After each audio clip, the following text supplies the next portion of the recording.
Scarpins Avenue.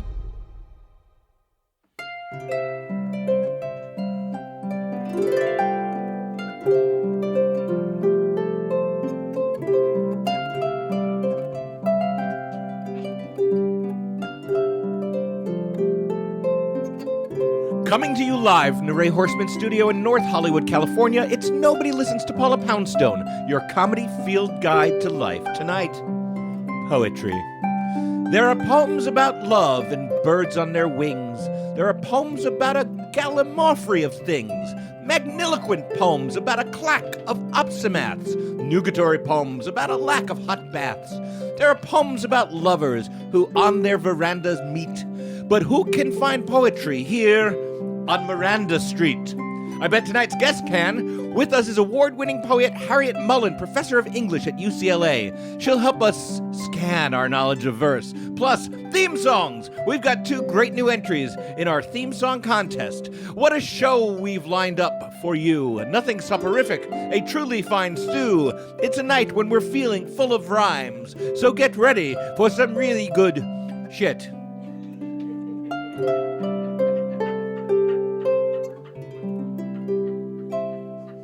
I'm Adam Felber, the man who tries to keep this show's conversational meter marching to a strict iambic pentameter. And now, please welcome the woman who only thinks in free verse, Paula Poundstone! Hey! Thank you so much. Lovely to be Paula. here. Man, that was some nice harping. It sure is. Welcome back to returning champion, tonight's house band, harpist Aiden Macdonald. Aiden, welcome. Thanks. It's really great to have you back. And I want to give a shout out. We don't let people see behind the curtain of this show all that much, except for occasional Captain Crinkle episodes. But Ken Lezebnik deserves some big ups for that introduction. That was fantastic fantastic poetic work, and I introduction. am super impressed. Yeah, it was very beautiful. Yeah. I'm a little on edge, so it's a good thing that it's, poetry night. Why are you on edge, Paula I'm a little on Poundstone? edge because just before I left my house, on my answering machine was a message that said my power was going to be shut off in 30 minutes. 30 minutes? That's what it said. My power was going to be shut off in 30 minutes. Well, that's obviously some kind of phishing scam, I don't isn't it? know if I'm going to go home to no power, but I will say I get that message a few times a week. And how often do you lose power? Hasn't happened yet, but Wow. 15. And it's still making you panic every time. Oh, geez, you never know. It's a little bit. What? I feel like Who's that? And the IRS one. This is the IRS. Do you have that one ever? I This is the IRS. get an IRS one that's obviously a robot voice. This is the IRS. You get that one? Yes. It is very important that you get in touch with us. No, I get one that is like straight out of, it's one of Trump's fixers. This Oh, is yeah. the IRS. Call us right now and give us money, or there's a warrant for your arrest. Yeah, now I've seen a Do notice. it before we turn your power off. It's all the I've same. seen a notice for that woman. scam, the IRS one, Oh, which yeah. is that the IRS will never call you on the phone. So Yeah. the way to tell No, that- they peek in your window. yeah, exactly. They come in through the back door. Exactly, They're much yeah. creepier than calling you on the Absolutely. calling on the phone. You know what I forgot to ask about? I know Hanukkah was not recent now.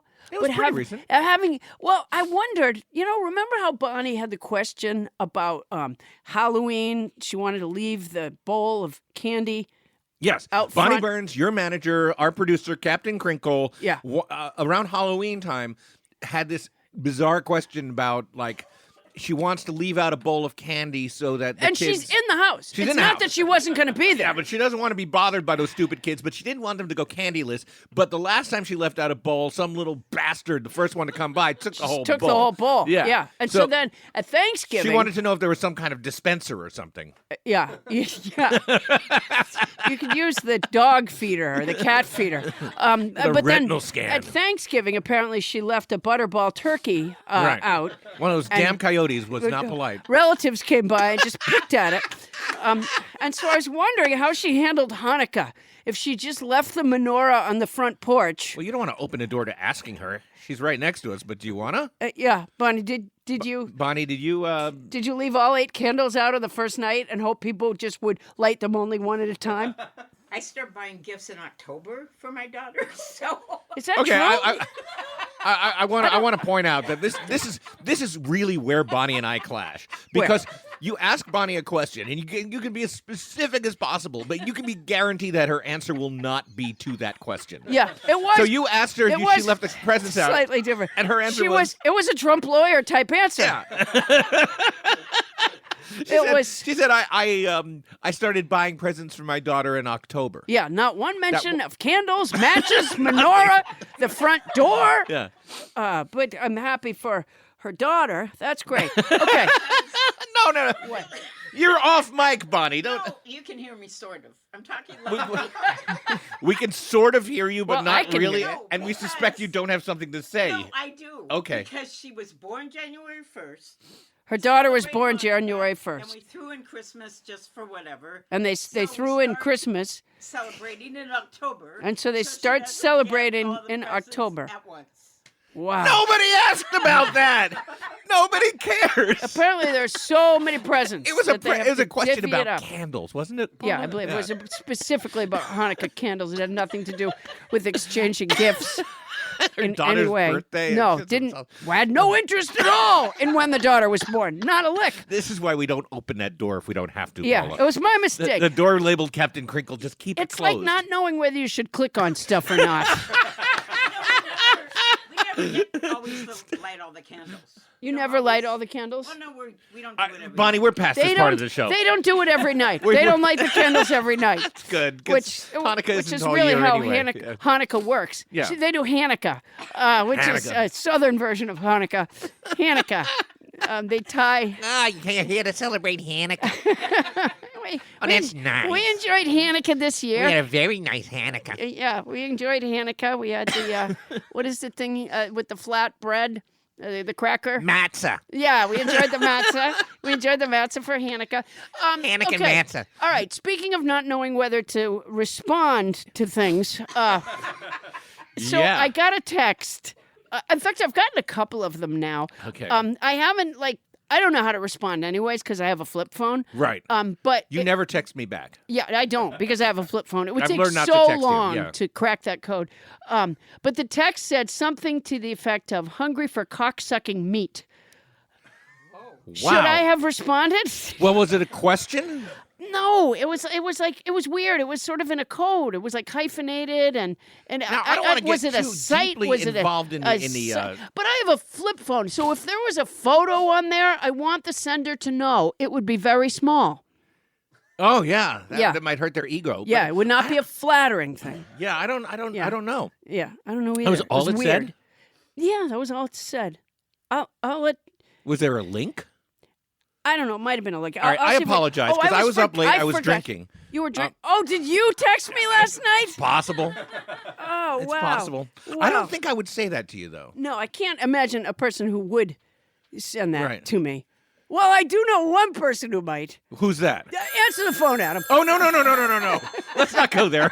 I don't want to answer Adam, the go phone. ahen, answer the phone. Oh, Paula, I Adam, hate answer it when the this phone. happens. Yeah, go ahead, answer the phone, Adam. Yeah, go ahead. Hello. Hey, Adam, it's just me, Mike Bum Bum Bonifant.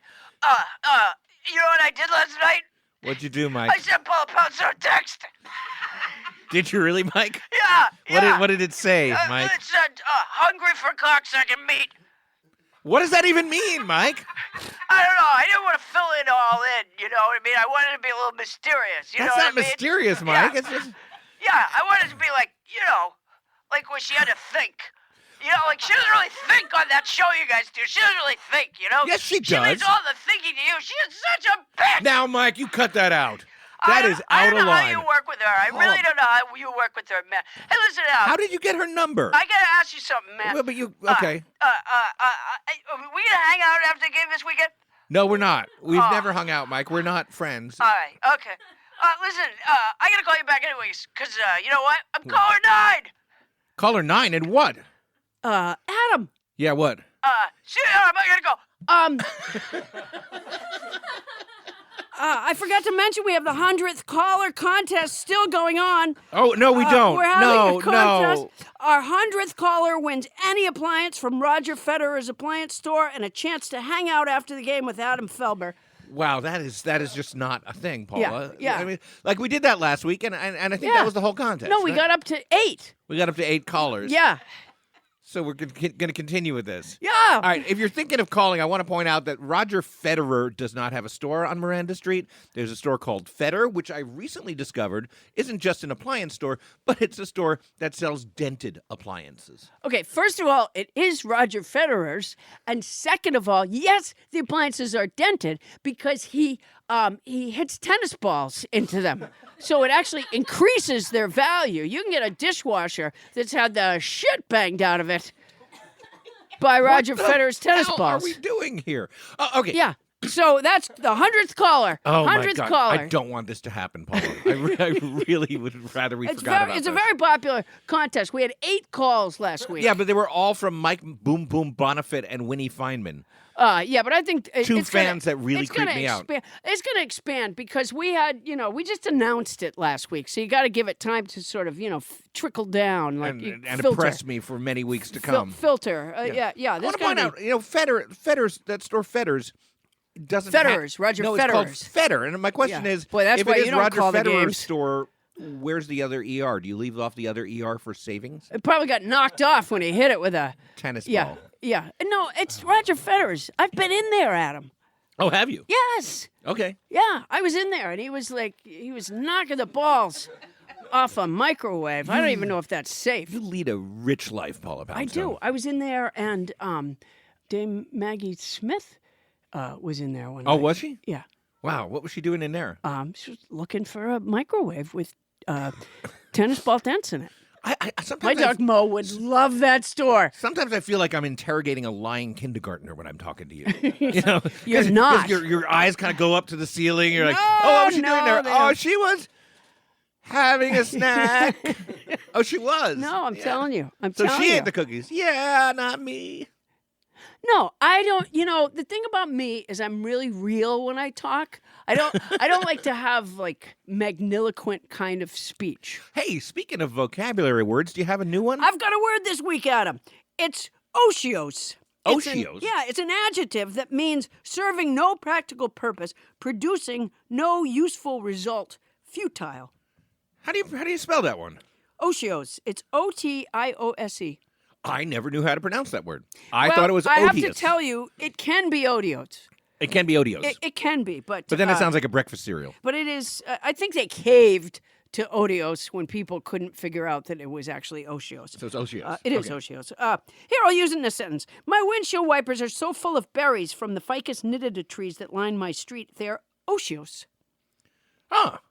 Interesting. It's a related word to nugatory then. Very similar to nugatory, although nugatory is also inside really good chocolate. That's nougat. Yeah, like in Butterfinger. All right.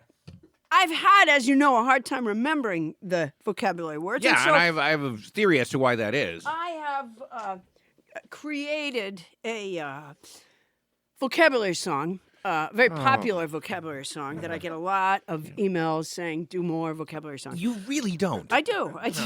Not unless you're emailing I do. yourself. The minute I saw Dame Maggie Smith at Right. Roger Federer's, she was like, oh, won't you do a vocabulary song while you're here? And Was that your best Dame Maggie Smith? yeah, Okay, this is not my strength. All right. Okay, here's the best I got. Ready? This week's word is otiose. It sounds like Oreos, but it's not. It's an adjective that means serving no practical purpose, producing no useful result, futile. Last Oh, you got week's the triangle word was again. glimmer-free.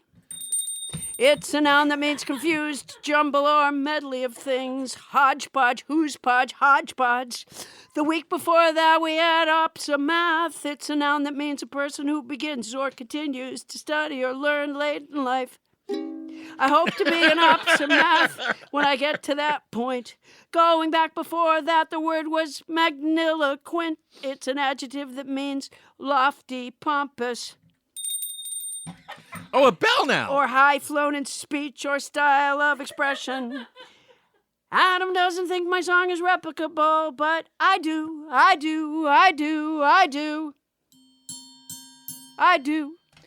There you go. Wow. Thank you very much. Now, I will say there is a replicable part of the song. Yes. It's Oh, the very part much without so. a vocabulary word. It's the I do part. Yeah. The rest of it is just sort of like random stuff that you do each week. And now you're adding more instruments to your one-woman band. Yeah, I've added a lot of instruments to kind of bring up the orchestral quality of my work. Yeah, but anyways, there it is. So, Well- Oshios, serving no practical purpose, producing no useful result, futile. All right, listeners, if you do have a vocabulary song, and we've had a couple of really great ones, if you want to replace Paula's with something superior, which is not hard. Cannot be done. No, we had a fantastic send one them in a couple to weeks us. ago. We did have a fantastic one. Yeah, it was amazing. It wasn't that one.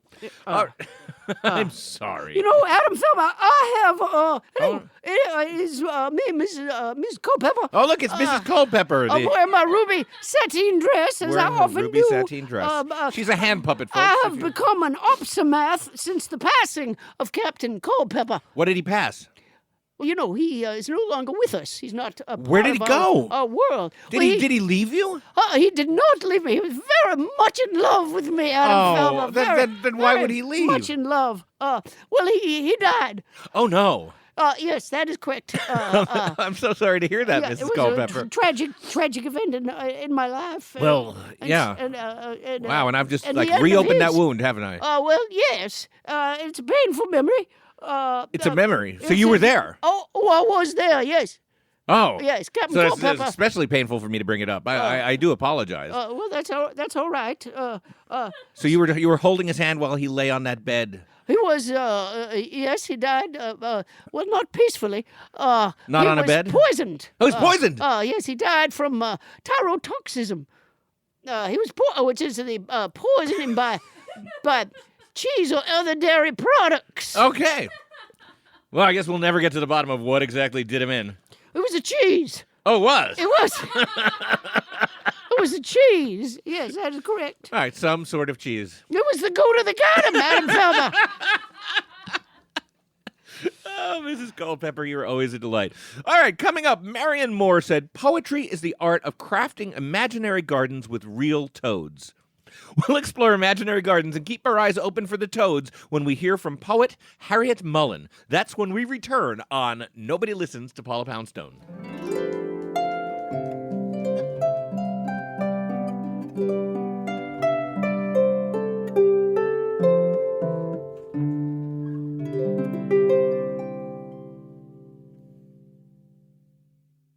Get mouth-watering seasonal recipes and pre-measured ingredients delivered right to your door with HelloFresh, America's #1 meal kit. HelloFresh makes cooking at home fun, easy, and most importantly for podcast makers, affordable. That's right. Our budget is not like a big cinema thing. The Marvel Cinematic Universe does not involve us podcasters. No. But you know what? I really have come to love HelloFresh. Didn't know about them until I started advertising, and now I'm a complete convert. There's something for everyone there. You can get low-calorie meals, vegetarian meals, and your big family-friendly meals. Oh, man, that is so nice. Family-friendly. Yeah. Yeah. As opposed to family-unfriendly. Exactly. Those meals that... I got one they insulted my kid. Yeah. You get those meals delivered to your home where they just encourage you to pick up a fork and go after someone. Yeah. It's a very family-unfriendly meal. But let's talk a little bit about sustainability for a second. HelloFresh's carbon footprint is 25% lower than store-bought grocery-made meals. Who says so? University of Michigan. That's a study. HelloFresh's pre-portioned ingredients are great because, for one, it means that you have to do less prep. When you get 2 tablespoons of something, you got to pack it with 2 tablespoons. But also, it means less food waste. I love less food waste. Although I use a mulch pile, and so less food waste is going to disappoint my rats. Well, you know what? HelloFresh, disappointing rats is not a bad slogan. Now, Paula, you and I have been making these meals for a while now, and they are tasty, right? I'm still thinking about the farro meal that I made a while ago that was so delicious. And by the way, I have to say this, the portions are good size. Oh, yeah, they're So ample. I had leftovers the following day, and what was great is the flavors were more powerful when they were all combined by the next day. Oh, yeah. Sometimes food needs some time to set.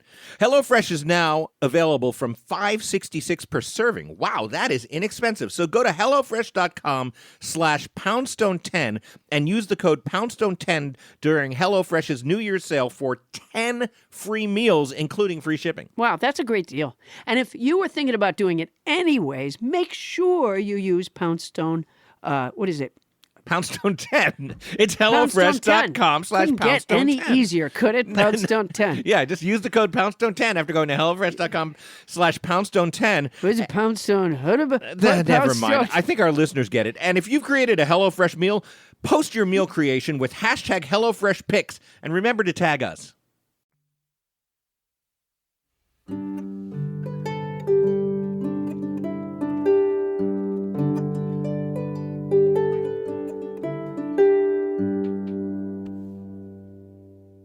All right, we're back. Paula, NPR recently reported that young Americans are into poetry. Yeah. Yeah. I heard a story on NPR the other day saying that young people are into poetry and houseplants.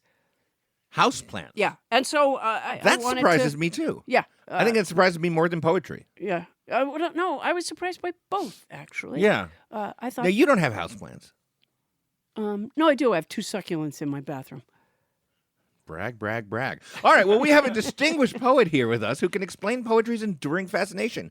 Harryette Mullen's poetry collection, Recyclopedia, won a Pen Beyond Margins Award. Her book, Sleeping with the Dictionary, was a finalist for a National Book Award, the National Book Critics Circle Award, and a Los Angeles Times Book Prize. Her book, Urban Tumbleweed, Notes from a Tanka Diary, is an exploration of spaces where the city and the natural world collide. She's a professor of English at UCLA, and she's right here with us. Please welcome Harryette Mullen. Thank you. Thank you so much for being with us. Is there a definition of a poem? Well, one of the easiest to remember is from the poet Coleridge, who said poetry is the best words in the best order. Oh, that's a good one. That's a great explanation. He yeah. was good. He was good. I He could turn a phrase, that Samuel Taylor Coleridge. didn't know him. Is rhyming still important? Rhyming is optional in poetry. Very old English poetry did not use rhyme at all. It used alliteration. That's how you knew that something was in verse, because it was alliterated rather than rhymed. Rhyming usually comes to us from the Romance languages, and they have more words that rhyme. Yeah, it's easier to rhyme in like Spanish and Italian, right? Because Yes. everything ends with O or Yeah. A. Oh, I didn't know that. So that's why it's harder to use rhyme now, because we've heard most of the rhymes. So now poets who do want to use rhyme, they use it in ways that are more subtle. Maybe they use words that don't rhyme exactly, or they use rhyme internally rather than just at the ends of lines, so that you have to listen a little more carefully to hear the rhyming. Now, how can you explain the new popularity of poetry? I mean, my first guess would be that it has to do with rap and hip hop and the rise of poetry jams and stuff. Is that what's fueling it? That could be part of it. That's been going on for a long time, probably more than 20 years now. And poetry continues to be revived. People continue to predict that poetry is dead, and lo and behold, it kind of resurrects itself.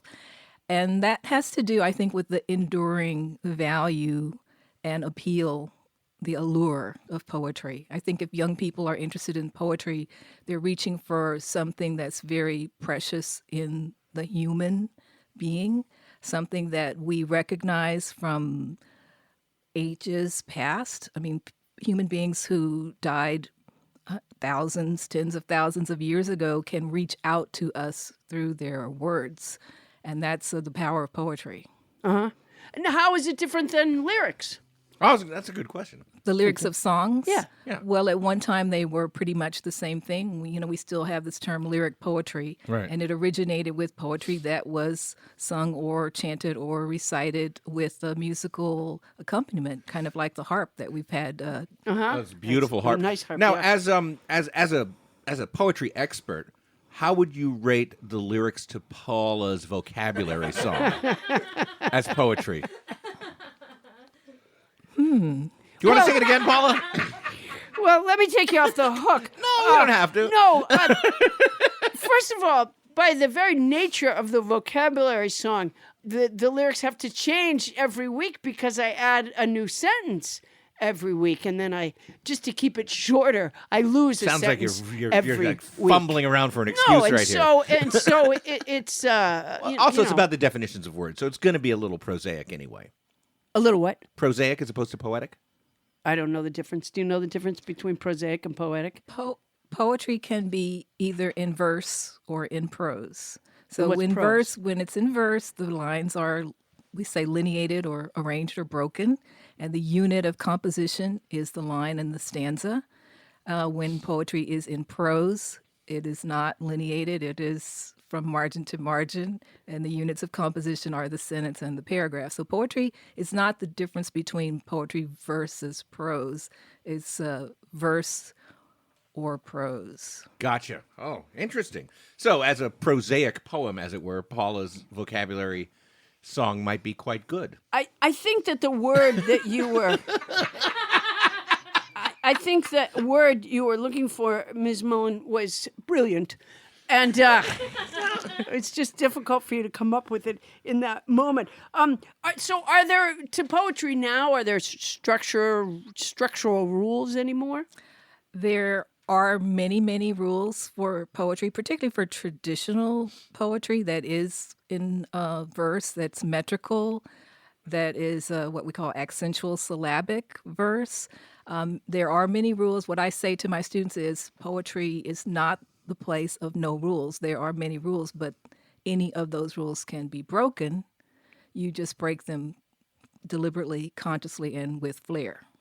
Great. So do you teach a poetry class? Right now I'm teaching contemporary American poetry at UCLA. I have a very enthusiastic group of students who are really eager to talk about poetry. That's what I was going to ask you. I didn't go to college, but when I was in high school, I don't think they had a poetry. We studied some pieces of poetry here and there, but it wasn't like a poetry class. And I think for the most part, we were all kind of bored in that class. It wasn't something that we were like hungry for, you know? And so when you talk about the enthusiasm, where do you think that comes from? Why do you think that's, do you feel like it's reignited or it never went away?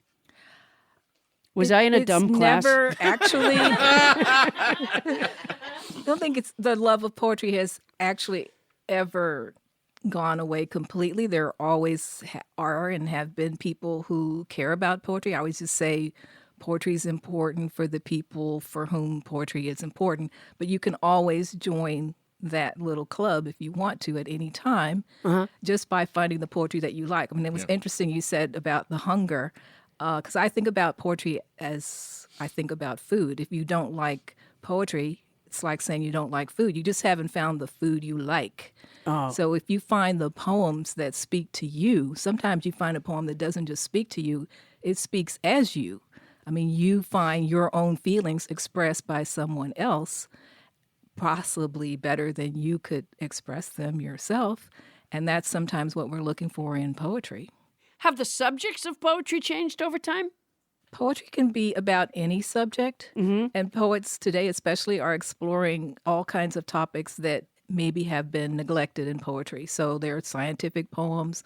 There's a lot of eco-poetry about, the state of the world as we have, created a geologic era that is actually named for human beings because we have put our stamp on the earth in probably an indelible way. So there's a lot of poetry that is... we can get erased. Well... It'll take time. But we'll be washed away at some point. Well, I don't think it's all that far away at this point, is it? Or if we're in an era that is some people call post-human, and I do think that people are looking for a way back to their human selves, and poetry is one of the ways to do that. Yeah. I was wondering if one of the things that would make people, hungry for poetry was this feeling that we're coming to the end of the earth, with the fires in Australia and the lack of any kind of solutions to the climate change. Do your students talk about that? I haven't heard so much of that. I think maybe I'm just really dark that way. Well, I do think people tend to turn to poetry in times of great, emotional upheaval, when there's tragedy, when we feel alone, when we feel that we're not sure who we are anymore, I think sometimes we turn to art in general and to poetry in particular. Yeah. Well, the poet Shelley said, "Poetry is a mirror which makes beautiful that which is distorted." Stay tuned for more Gazing into the Mirror with Harryette Mullen right after this.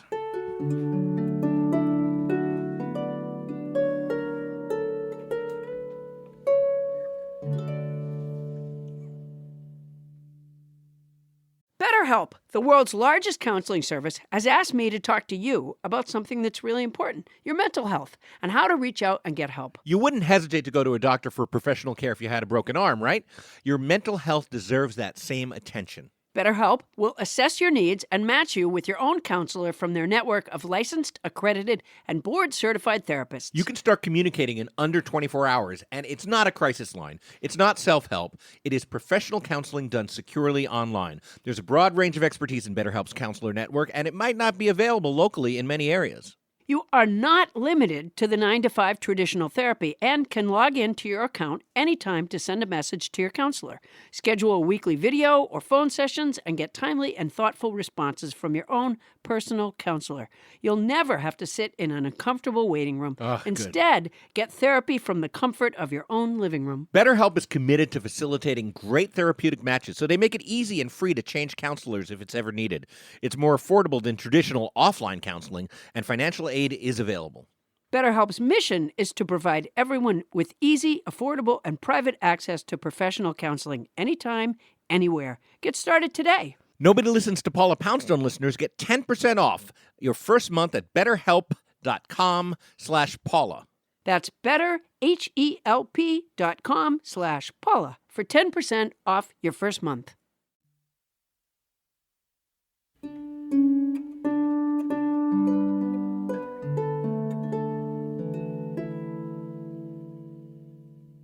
On this day in unremarkable history, President Dwight D. Eisenhower said, "My head looks like a baby's head."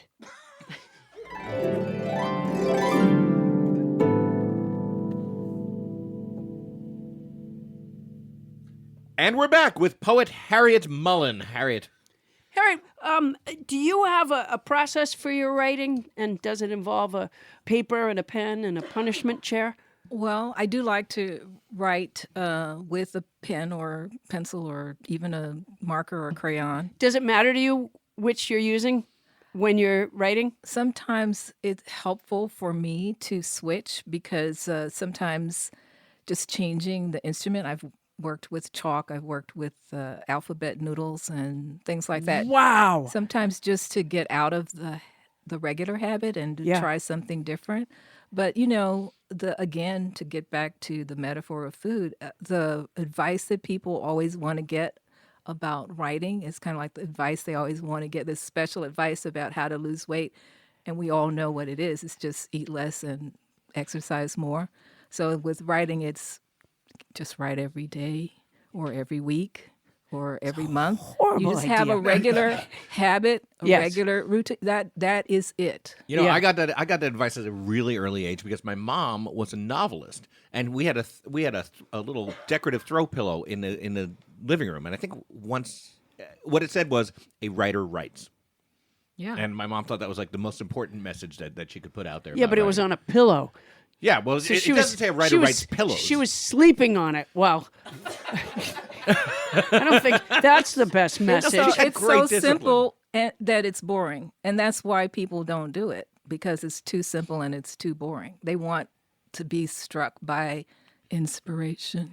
Well, I'm fascinated, not that I'm any kind of great writer, but I've written You're a some... very good writer. Thank you. But I've written Not a some poet. things. And Or I'm a lyricist, really. I'm a great lyricist. Not really. I love writing letters.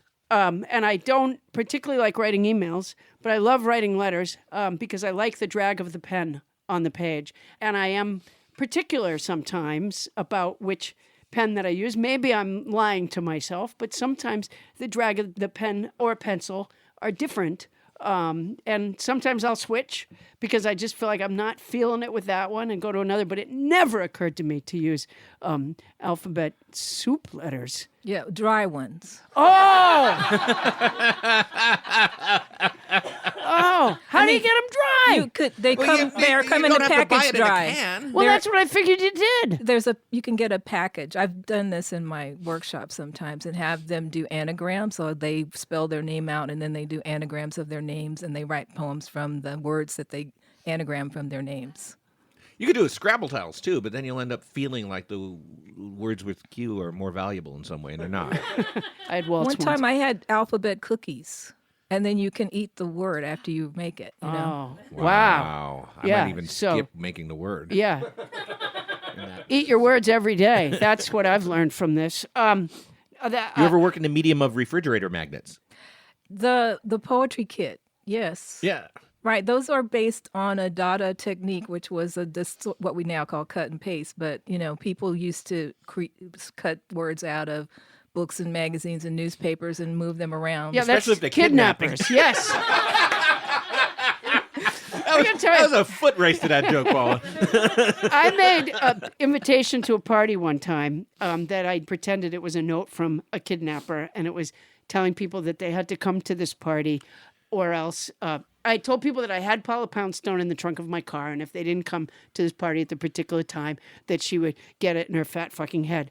And did you now? I did. And this must have been a while ago. It was a long time ago. What I did was I did it big, and then I had it shrunk. It's like the worst idea ever, but go on. No, it was my favorite. I've done a lot of party invitations. My favorite one I've ever done. I have it framed right when you step into the house. But I'll tell you, it was such hard work cutting out those letters. I mean, I didn't cut out whole words. I cut out letters. And if you breathed while you were trying to put them on, and it really made me kind of respect the work ethic of kidnappers because they have to follow through and you never see like on Columbo or anything or a good old 70s crime drama you never see where they just got pissed partway through and wrote it by hand. They always follow through. So I have come to respect kidnappers. So Harriet, if you're wondering what the question was there, don't. No, I was sharing, Harriet. I was sharing. It's a nice time to share. It absolutely is. How do you handle writer's block? Well, first of all, you don't even talk about writer's block. Oh, sorry. Because there really is no such thing as writer's block. If you're writing routinely and regularly, you just keep writing. So what writer's block is, you haven't been writing. So if you start writing, there's no block. And you have to be willing to write a terrible draft. Yes. Oh, that is such good advice. I'm fantastic at that. At writing a terrible draft. And then you have to be willing to make it better. Oh. I have a lot of blocks. I have a laundry block. Well, you are distractible. Dishes you have laundry block. Yeah. I have cleaning the bathroom block. I have a lot of blocks. There are things that we don't want to do, but if we want to write, what's stopping us? Once I get started, I'm fine. But the part of getting started is hard for me. Sit down and write something you already wrote. One writer said, that's a good one. Leave a sentence unfinished, and then you come back and you just finish that sentence. Or you can write another sentence from somebody else. I've had my students write poems based on other people's poems. So we do things like rewrite a Shakespeare sonnet or a Neruda sonnet. And we'll do a backwards sonnet or we'll do a synonymous sonnet. What's synonymous? Well, you just look up words in a dictionary or in a thesaurus, or in some cases we use a slang dictionary, and you just use the substitute, so I wrote one in Sleeping with the Dictionary instead of my mistress' eyes are nothing like the sun. I think I wrote my honey bunches peepers are nothing like neon. So that's from the slang dictionary. Oh, that's great. And you can start with a pre-existing text and just write your text over it. Uh-huh. And that's a way to start. It's not always going to produce something wonderful, but it gets you going. So you have to be willing to write even if you're not going to produce something wonderful in that moment. You could write the first thing that comes into your head. When I teach a creative writing workshop, I'm certain that everyone is going to write something before they leave. So I tell them to draw a picture. Well, I say close your eyes and think about what's going on in your head right now. And there's probably 10 or 15 things going on in your head right now. Pick one of them and draw a picture of it. And you know what? They never say, how am I going to do that? I say it doesn't have to be a beautiful picture. It just has to represent what's in that thought that's in your head. Mm-hmm. And I give them markers and paper, and they all draw a picture. And then they write a caption. then they elaborate on the caption, and then they've written something, which is a draft. Great. That's cool. Yeah. I like that. Whenever I'm asked for writing advice, I just tell people to get to the end. That's, people often ask me, like, how do you write a screenplay? How do you write a teleplay and stuff like that? And I'm just say, you never look back at something you've written until you've typed the end at the end of it, because so many people who don't write all the time, they want so badly for things to get perfect that they never get to the end of the first draft. Do you do it that way? There used to be, I don't know if you can still do this. There used to be a way you could turn off the screen of your computer, the light, and just have a dark screen and type. And that's good for people who want to go back and correct every sentence and keep revising before they get to the next sentence. So you mean you can't see what you're typing? Yes. Because I would have higgity-bajig. Well, you have to correct, the errors. Yeah. And also your computer's going to help you, or maybe say something you didn't want to say. But that is one way, or, to try to break that habit of going back and back and back and never continuing to go forward with what you're writing. Here's a question. Why do you think that when you get drunk, you feel like writing poetry? Do you? Well, I haven't gotten drunk in many years, but when I did, I often felt like this was the time to write. Well, the poet said you can be drunk on poetry, but as a person who doesn't use alcohol at all, I don't need alcohol to get inspired. To feel it, So you've probably never been pulled over for writing poetry. I probably get drunk. I get drunk on poetry. Yeah. Oh, Yeah. well, that's great. Well, A lot of poets were big drinkers, though. Dylan Thomas, famously, his last words were something along the lines of, "I just had my 17th straight whiskey. Is that a record?" He drank himself to death, tragically. Yeah, at the White Horse Tavern in New York City. Just something to I know. thought you were kidding when you said that. No, that was his last words. Yeah. Well, I think one of the things, as a person who doesn't use alcohol, perhaps you wouldn't know this, but I think that sometimes you think yourself invincible, when you're drunk. And so then you think like, oh, I could write poetry. Like the things that I wasn't, good at. It didn't occur to me when I was inebriated. Fortunately, I don't. I no longer write under the influence. Is it possible to support yourself as a poet? No. Thank you.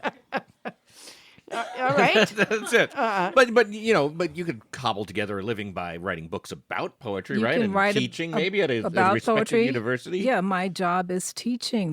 They pay me to teach. If I had to survive on what I get for publishing poetry, I would be dead now. But you can make more money reading a poem to an audience than you get actually for your book sometimes. Wow. Well, thank you, Harriet, for bringing poetry to Miranda Street. Now, Paula, now that you've been schooled, what advice can you give our listeners about poetry?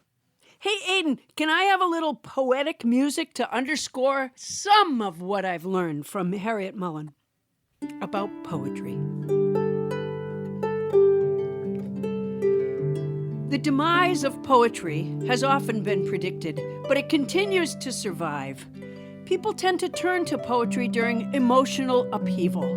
So it's not unusual at all, during an emergency landing of a plane, to hear from the cockpit, "This is your captain speaking. Put your seatbelt on and put your head between your knees. Little white duck sitting on the water. Little white duck doing what he oughter." Or to hear the unhappy couple in the apartment next door yell, "I'm sick of you, you son of a bitch! Go ahead to your whore girlfriend. I think that I shall never see a poem as lovely as a tree. I wouldn't sleep with you if you were the last dick on earth. I hate you. I hate you. Shall I compare thee to a summer's day?"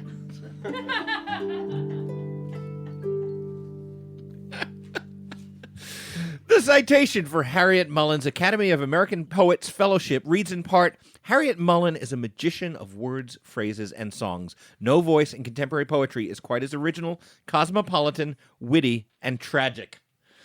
Poet Harriette Mullen is a professor of English at UCLA. And Harriet, thank you so much for joining us here on the show. A privilege. Coming up, more theme songs submitted by our listeners. Nobody's You Are Killing It.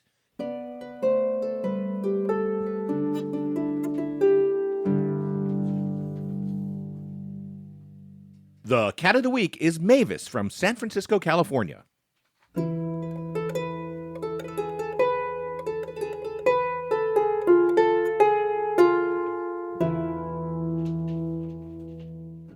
Adam Felberg! Adam Felberg, look at Article 2.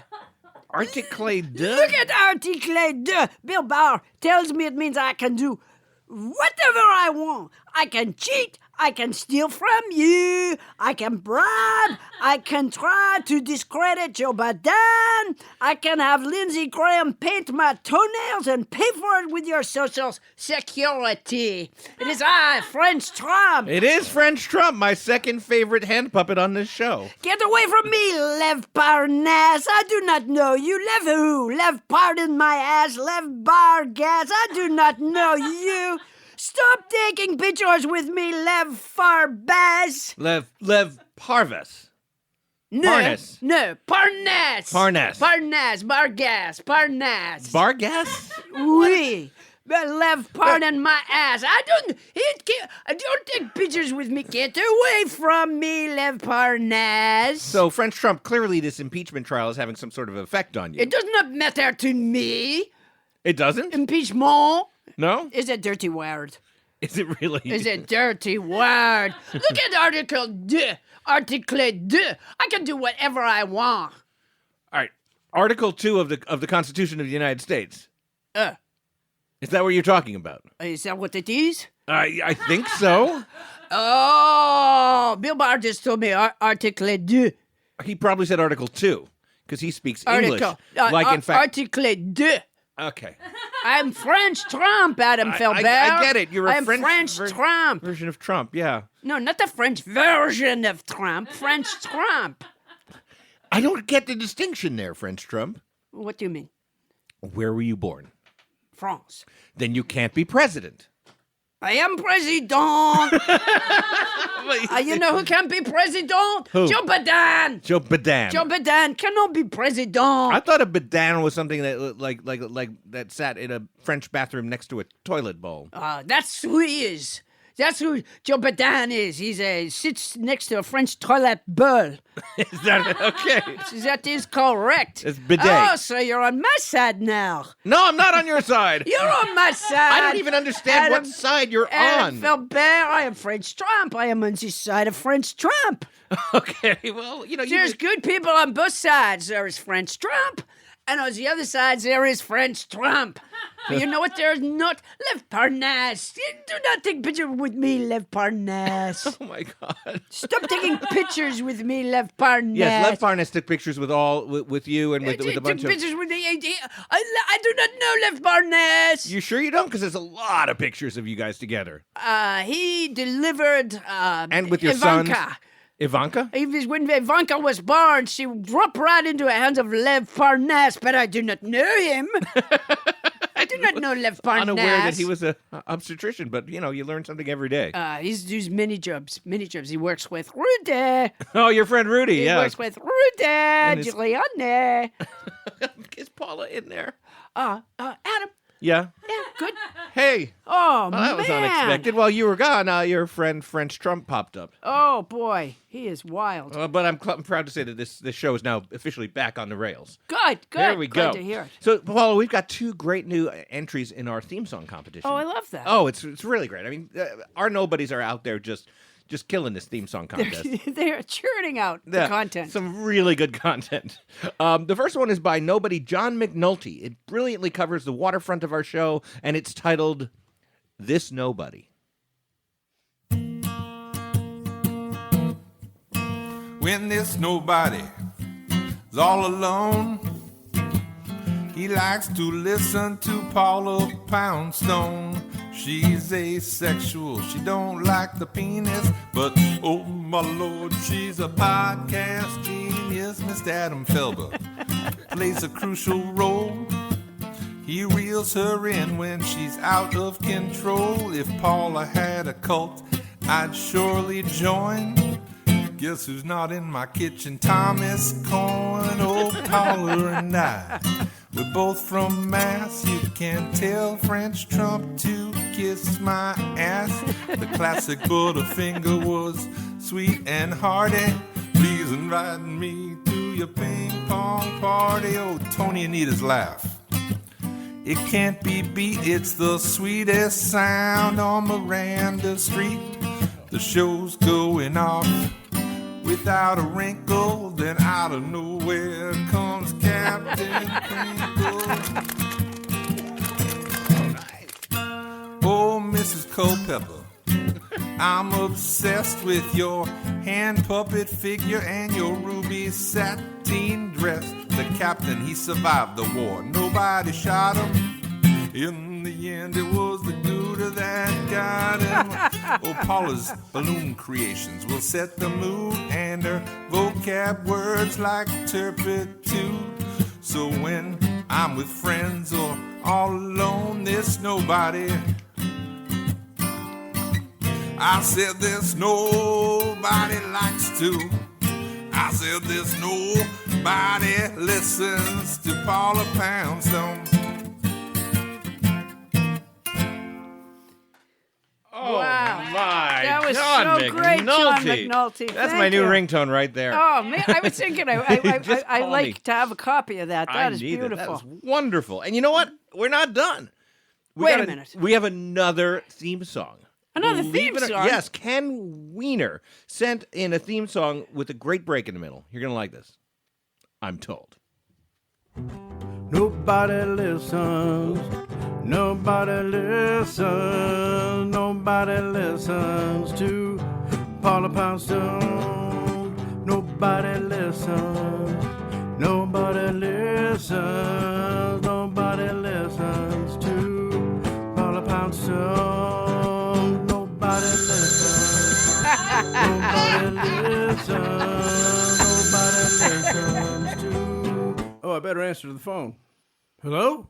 Well, it's the Mike Boom Boom Bonafit Show. It's the Mike Boom Boom Bonafit Show. He's hanging out with Adam Felber. We're gonna watch the game together. That's Working on a car in his garage. We're gonna have some beers with Adam Felber. He's got a plan to go off without a hitch. He thinks Paula is such a bit. Well, nobody listens. Nobody listens. Nobody listens to Paula Poundstone. Paula Poundstone. Paula Poundstone. Oh, Ken Wiener, that was fantastic. Ken Wiener. That Oh, was my fantastic. God. I got to Thank say, you. I love our nobodies. They Oh, are man, just they are great. outdoing We themselves. got a talented cadre of nobodies. Adam, answer the phone. What? No. No, that was just on the song. That's not the real phone. Answer the phone, No, Adam. that's not the real one, is it? Go ahead, answer the phone. Oh, Jesus Christ. Hello? Hey, Adam, it's me, Mike Boom Boom Bonafit. That was a great fucking song, man. That was a great fucking song. That was the best. You know, talking about you and me hanging out at the game after the game. I love that. Am I the 100th caller? You are not the 100th caller. I believe you're caller number 10. Shit. You know, can't you just say I'm the 100th caller, Adam? Can't you just say it? No, I can't say that. Couldn't you, like, cheat for me or something? No, you man? see, Come there's on. a couple of reasons why I can't. Number one, it would be cheating, and all our listeners would know. And we have more listeners than just you and Winnie, believe it or not. Yeah, Winnie's weird. But you and me, you and me. Come on, man. You don't want to hang out with anybody after the game other than me. What if you get stuck hanging out with Winnie? That's why I don't want either of those things to happen. And frankly, I don't approve of this contest because I don't feel like my You don't approve of this contest. I don't feel like my social life is up for the highest bidder or the 100th caller or anything like that. 100th caller. Yeah. Huh. Hey, did you hear that? That rhymed. I'm a poet, and I didn't even mean to be. Well, nicely done. Then you'll enjoy our show when you finally get to hear it. Oh, yeah. This is a great show. A great show, man. Yeah. That was a great Yeah, show. great. Yeah. How's yeah. the Trans Am coming? That's been on blocks in your garage for a long time, hasn't Yeah, I gotta do some work on it. You know, I gotta get in there with a wrench or something. it? What's the matter with it? I don't know. You know, the pistons aren't firing right. Okay. Yeah. Yeah, you know what? I tell you what. After the game, why don't you come over? We'll put our heads under the hood, if you know what I mean. What do you mean? We'll put our heads under the hood. Then of course I know what you mean, but I'm not going to do it. No, you're not going to do it. I'm not coming. Am I the 100th caller? You know you're still the 10th caller. Oh, I gotta go. I gotta call you back. All right. All right, bye. See ya. Oh, Jesus. All right. Well, look, listeners, thank you for the theme songs. Thanks. Those were fantastic. They're theme really songs. fantastic. And if you're, here's the thing. Yeah. Paula and I want to launch a new thing tonight. We're because launching they're a new giving thing. so many things to us. We've got a lot of. Our nobody's. We have wrung the life out of these listeners. they do and they do and they do for us. And what do we do for them besides offering a weekly high-quality comedy product for them for free? What do we do for them? Oh, come on. We send out, Anita Hall, we send out fresh bars of hotel soap, right? Yeah, that's right. Yeah. But I think we could do more, and that's why from now on, we offer a lot of advice on the show. Yeah. We don't give our listeners advice. We don't? Not about their specific problems and questions. So if they have a problem, they can get in touch with us. Why don't, if the same address that you use to send in those great theme songs, nobody listens to Paula Poundstone at gmail.com. If you're wanting to know something. If you're turning to poetry because Right. you're Because you have no other recourse. Because you're in an emotionally charged time. Go ahead. Then Adam and I, A, we encourage you to turn to poetry, but B, if there's anything we can help you with, We're going to please offer ask. Yes, we're going to offer you advice in our new advice corner, which we haven't even named yet, but then again, as we've established, we're not very gifted at naming segments anyway. No, it's not necessarily our strength. No. In fact, that's the opening section of our show. It's called No, It's Not Necessarily Our Strength. Yeah. Yeah. Which we should probably rename at some point. Now, speaking of hotel soap, Paula, you're going to be on the road. Where are you going to be performing? I hate promoting myself. I have the greatest job in the entire world, but the one part I really dislike is saying, I'm going to be at the blah, blah, blah. I'm going to be at the blah, blah, blah. Well, let's spare you that and move on. I tell you what, I'm going to be in Atlanta, Georgia on March 27th at the Buckhead Theater and in Boston, Massachusetts on April 17th at the Wilbur Theater. Now, will you be selling anything special at those shows? I will. What? My Poundstone pussy pillows will be available. Oh, the Paula Poundstone pussy pillows. Those are very popular cat toys, aren't They're they? flying off the shelf. You should hear how pissed Wendell is. Oh, because Wendell's making them all by hand. Your assistant Wendell. I got up a little bit late this morning, and he was already in the sweatshop sewing away. Was he really? Yeah. So you are selling a quantity I said, of these. Wendell, make sure those stitches are straight. So for those of you who don't know, the Poundstone pussy pillows are catnip stuffed little pillows. Yeah. I named them. They're about 3 by 4 inches, perhaps. Yeah. Maybe. And they're stuffed with potent nip. Sent to you by Doug Berman, executive producer of Wait, Don't Tell Me. Yes, he sent me 35 pounds of catnip as a thank you gift. And You're just trying to get rid of it. So I am. I'm not just trying to get rid of it. I mean, I could sprinkle it outside my house if I was just trying to. I could put it in the mulch pile if I was just trying to get rid of it. You're trying to monetize it. I'm trying to monetize it. That's exactly right. I'm trying to pay for my summer cruise. They're maybe 3 inch by 4 inch pillows. Each one has on one side it has a little cat choke. It has a grommet in it, so you could tie a string and pull it to make it more enticing to your cat if need be. I do not provide the string. You don't, and I have been telling you for weeks I think this is a mistake, that somebody's going to come in and undercut you. What, somebody else going to make a Poundstone pussy pillow and provide a string? Oh, yeah. I don't think so. And on the other well, here side... it is. Ladies and gentlemen, here's the thing. I am now offering the Felber Feline Fun Bag. And you know what's up with Felber Feline Fun Bags? Yeah. I order the pussy pillows from Poundstone, and then I tie a string to the grommet for only $1 more. Wow. It's not worth it. You guys, stick with me. No. Felber Feline Fun Bags. And on the other side of the Poundstone pussy pillow, I'm happy to autograph it to your cat. I will autograph the Felber Feline Fun Bags right underneath Paula's autograph. So you'll end up with both of our autographs. Yeah. And for only $50, ladies and gentlemen, only $50. I'm kidding. Very soon they'll be available on my website. PaulaPoundstone.com. Yeah, very Well, I think soon. by the time the listeners hear this show, now I know we've said this in the past and we've been wrong. Yeah. But That website's coming along. Captain Crinkle tells me that there's a 0% chance that the website won't be up and running. We already have a By the time you website, hear and you this. can go to it now. But we're can't really- we're updating the website Right. and adding the Poundstone Pussy Pillows to the store. 100% those will be there when we're on there next. Yeah. So you have that to look forward to. Adam, answer the phone. Again? Yeah. Oh, Paula. Answer the phone, Adam. Answer the We're phone. getting so close to the end of this. Adam, answer the phone. Oh, hello. Adam, it's me, Winnie Rose Feynman. Winnie I'm Rose- so happy I got through to you. Winnie, Am I the 100th caller? you're not, Winnie. You're caller number 11. And I'm ashamed of myself Number for keeping 11? track. I'm number 11. I just have to win a chance to hang out with you after the game. I would really like to win that. I'm not even sure of the legality of that, Winnie. Adam, I got you this lemon seed, and I really want to plant it with you. Lemon bond. seed? Yeah, I got you this lemon seed, and I want to plant it with you to bond. Oh, because you heard on the show that Bonnie Burns planted a lemon seed with her daughter as a bonding activity. Yeah. Well, And then she broke the planters and didn't pay any attention to it. But that won't happen to our lemon seed, you and me.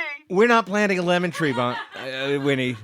I would like to plant a lemon seed with you, Adam. And I would like to not plant a lemon tree with you. Not a tree. We're not planting a tree, Adam. We're planting a seed, and that seed will grow into a tree. It's not. If this is a metaphor, Winnie, it's not going to grow into anything. It's gonna grow. You know what, Adam? What, Winnie? I hate you. I hate you. I hate you. I love Tom Hanks. What? What just happened there? I can't do it. I love you. I don't like Tom Hanks. I love you. I was just trying to make you jealous. Oh my God, Winnie. I have to plant this lemon seed with you. I got it for you, and I really want to plant it with you. Here's the thing, What Winnie. am I, the 11th caller? Yeah, the 11th caller. All right, I'm going to call you back. Bye. Oh man, this is turning. The Winnie Feynman thing is in some ways worse than the Mike Bonifit thing, because Winnie. She loves you. Yeah, but They're both really into you, which is great. but her love is unhealthy and could turn really bad really fast. Oh, I don't think it's unhealthy. I think you guys spent some time stalking- together planting We're the not lemon gonna spend seed. any time together, Paula. That's why Boy, this don't contest tell that you're her. running You'll is break her heart. Well, she listens She's to the already wearing her podcast. brassiere as tight as it can be. How do you know? She told me on the phone.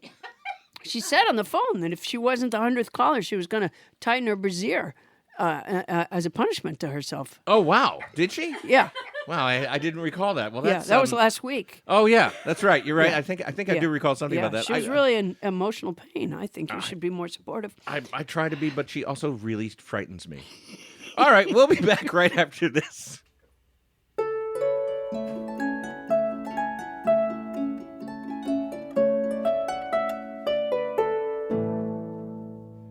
According to climate scientists, we have 9 years and 48 weeks until the Earth begins to become uninhabitable.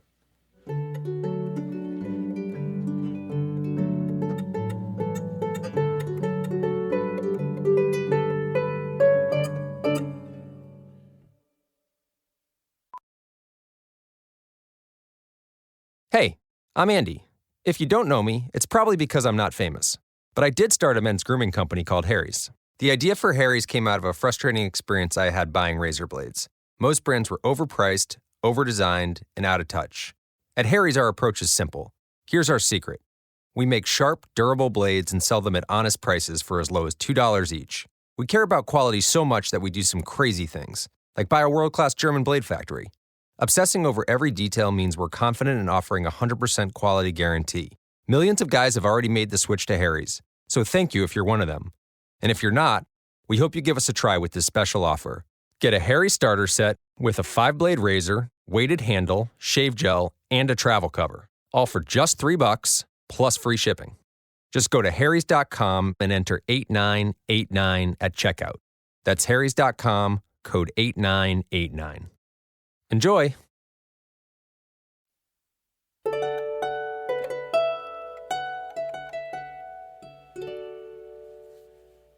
Fun fact, although nobody knows for sure why humpback whales sing and why they do so loudly, some scientists believe they do it to cover the sound of their farts.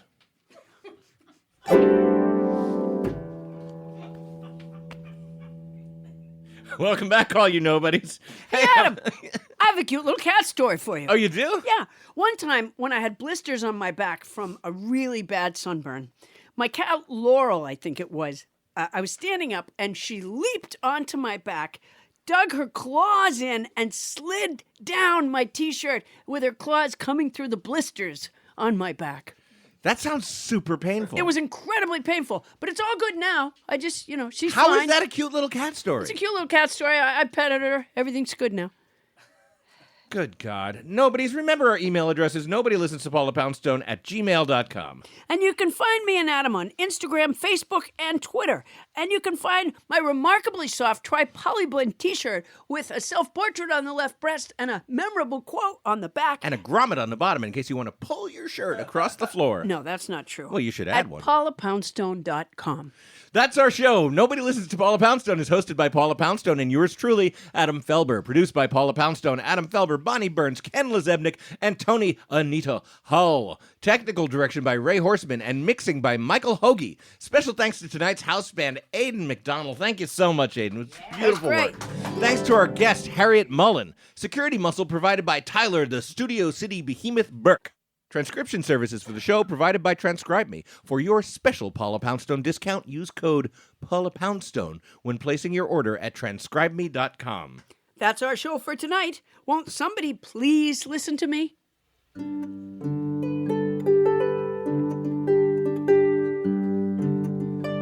Afterlife. I don't think there's an afterlife. I don't either. No, I think you die and that's it. Kind of ironic that we have harp music, though, for that one. Yeah.